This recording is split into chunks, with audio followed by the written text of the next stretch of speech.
Am I the jerk for telling my fiancé that if he doesn't want my little brother to be a part of our wedding, then I don't want to be a part of this marriage? Posted by you/QuitLady3013. I'm 30F and currently 2 months pregnant with my first child. I'm engaged to my fiancé of 3 years, James, 31M. For a little background, when I was 15, my parents had my baby brother. 5 years later, when I was 20 and Matt was 5, my parents and Matt were driving home when they got into an accident, resulting in my parents' death. After the accident, I was completely devastated, but I had to pull myself together for my brother. The following month, I buried my parents, and with the help of my aunt and uncle, I applied for guardianship of my brother. It took about 7 months before I was approved. I had to secure a stable job and income, which I did, and proper housing for me and my brother, which I managed by using money from my inheritance to buy a house. It was difficult at first, working while looking after my brother, but over time, it became easier, though it still has its ups and downs. However, I would do it all over again for him. I met my fiancé when I was 27 at a gathering, and we just clicked. After 3 months of dating, he proposed. At first, I said no because I still had my brother to take care of, but after thinking it through, I said yes, and we agreed to wait until we were financially stable. At the beginning of this year, we decided to finally tie the knot, especially since I was pregnant and didn't want my baby to be born out of wedlock. We started the wedding preparations, and it was set for October. However, after what happened last Saturday night, it looks like there might not be a wedding. We've had disagreements before, but we always resolve them. For example, when deciding on a wedding date, James initially wanted it on my brother's birthday. I had a problem with that because I wanted to throw my brother a big party for his 15th birthday. I suggested the week after, but we argued. He even ran to his mother to try to convince me, but I stood my ground, stating that my brother's birthday was important to both of us. There was some more fighting, but in the end, we reached a resolution. Then there were the roles I wanted my brother to play in the wedding.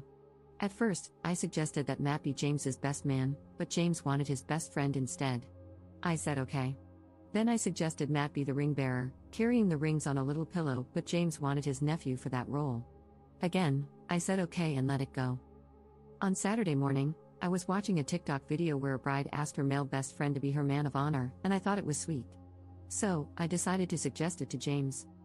That night, when he came home, I was in the kitchen while my brother was at a sleepover at his friend's house. As James entered, I sat down and said, "I have the perfect role for Matt." "James, what's that?" "Me, I thought he could be my man of honor. And instead of wedding parties pairing up as couples, they could walk out as singles." "James, what?" "Me, man of honor, or I'll call it my brother of honor. It would be lovely." "James, but I thought you wanted my sister to be your maid of honor." "That wouldn't work." "Me, I never agreed to that. And what about my brother? I want him to play some role in my wedding." "James, I was thinking he could be a guest and just sit in the rows." I was completely shocked. I wanted my brother to be part of my wedding, not just some side guest. I didn't know what to say. His whole family was playing some part in the wedding, and most of my bridesmaids were his cousins, only 2 were close friends. Yet, he couldn't grant me this? I stopped what I was doing and told him no. It was my wedding too, and I wanted my brother to be my man of honor. He insisted that his sister was a better choice, and that my brother should just be a guest. He also said he didn't want children in the wedding party.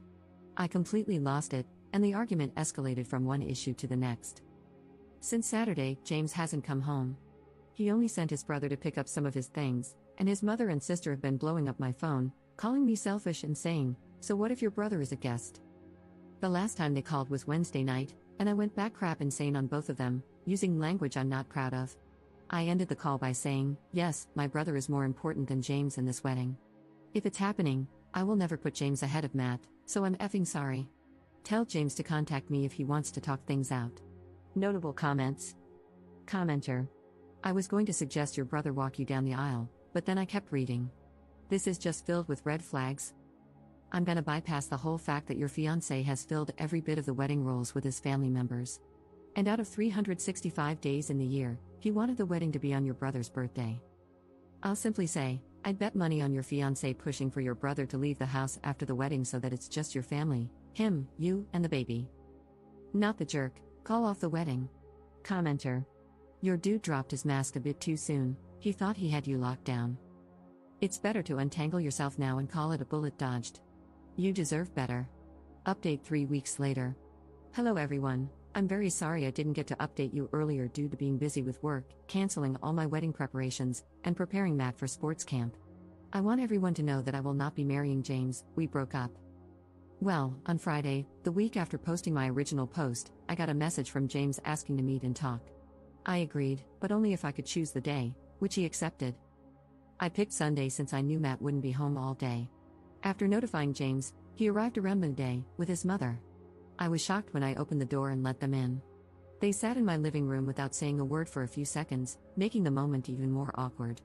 Then James finally spoke, saying he was sorry for leaving and staying away because he needed time to think. His mother then started condemning me, saying I wasn't acting like a future wife and that I should consider my future husband's thoughts, along with many other comments. She said to me, I'm disappointed in you.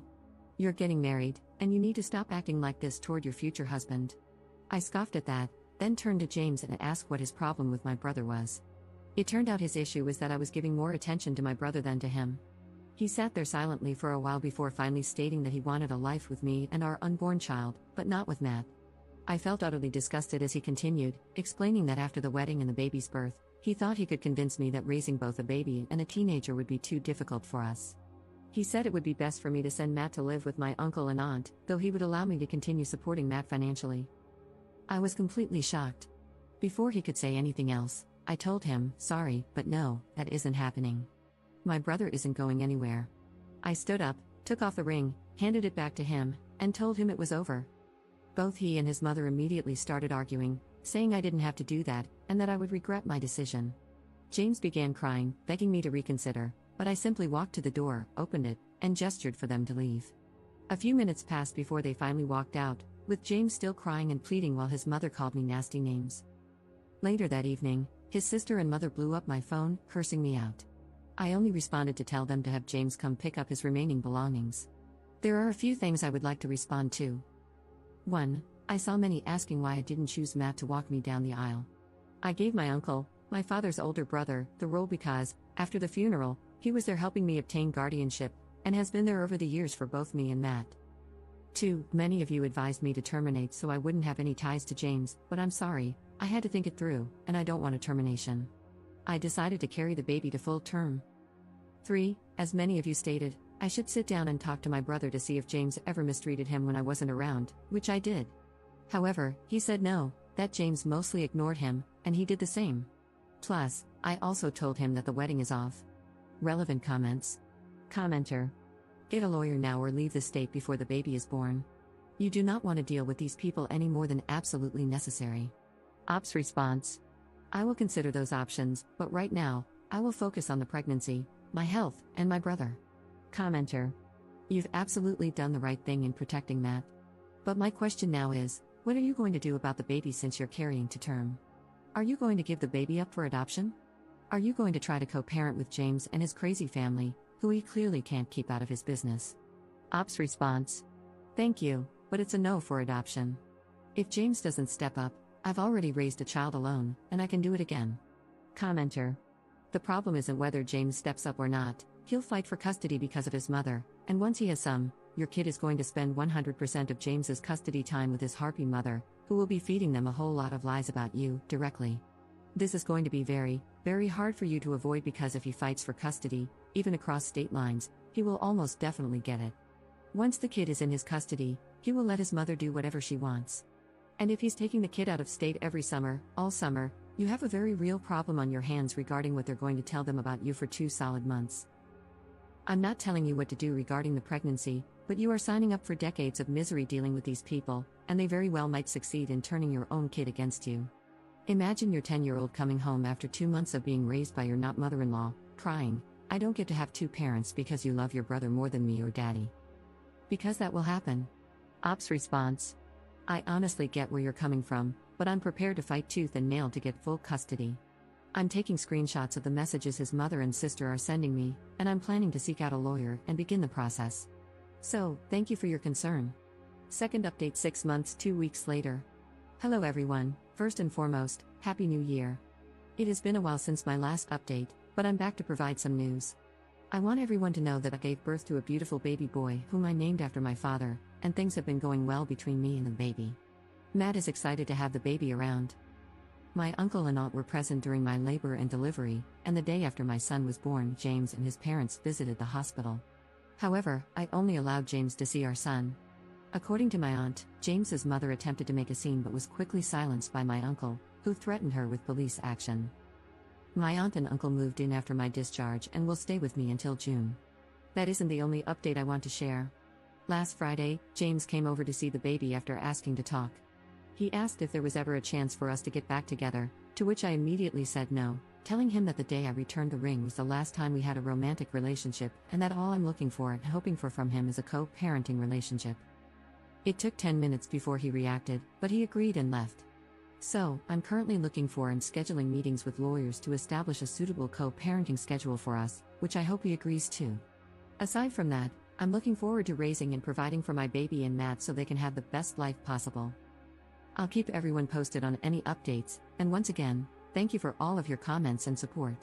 Notable comments. Commenter. Congrats Op, so glad you, the baby, and your brother are happy and doing well. Make sure you get sole custody and supervised visits for James so his mother and sister don't get any time alone with your son. They'll be a disruptive and dangerous influence on him. Include clauses stating that your child and brother son should be raised by your aunt and uncle in case of an unexpected death, and if your brother is of legal age, he can be considered as well. Don't underestimate the grandma or sister, they'll dig in for a fight, and I wouldn't be surprised if they tried to abduct him if they thought they could get away with it. As another poster mentioned, make sure all their unhinged behavior is documented, the calls, texts, outbursts at the hospital and your home, so it can help with your custody case. Even consider a restraining order against those two harpies for all the abuse they heaped on you while you were pregnant. But make no mistake, that beach will continue to come for you and the baby. Keep your guard up and fight.